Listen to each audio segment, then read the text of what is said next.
Upang matiyak ang mapayapa at maayos na paggunita ng UNDAS 2025, nagpakalat ang Police Regional Office Cordillera ng kabuuang 1,371 na pulis sa iba't ibang bahagi ng rehiyon. Sa ilalim ng pamumuno ni Police Brigadier General Erickson Dilag, Regional Director ng ProCAR, pinaigting ng kapulisan ng kanilang mga hakbang sa seguridad at pagbibigay serbisyo sa publiko mula sa ika-29 ng Oktubre hanggang ika-3 araw ng Nobyembre taong kasalukuyan.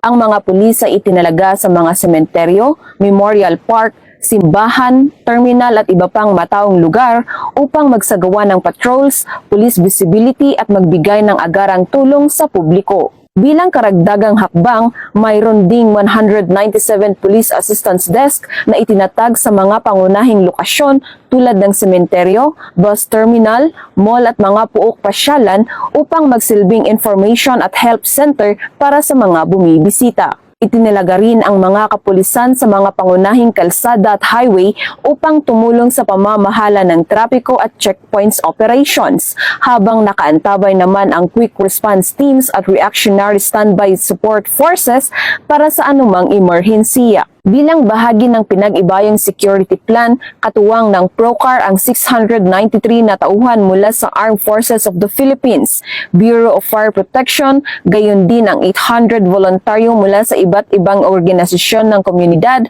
upang matiyak ang maayos, ligtas at organisadong paggunita sa UNDAS. Hinimok ni Police Brigadier General Dilag ang publiko na manatiling mapagmatyag at makipagtulungan sa mga otoridad sa pagpapanatili ng kaayusan sa mga sementeryo. Tiniyak ng ProCAR sa publiko na ang lahat ng itinalagang pulis ay handa, maayos ang kagamitan at tapat sa tungkulin upang masiguro ang ligtas, tahimik at maayos na pagdiriwang ng UNDAS 2025 sa buong rehiyon ng Cordillera.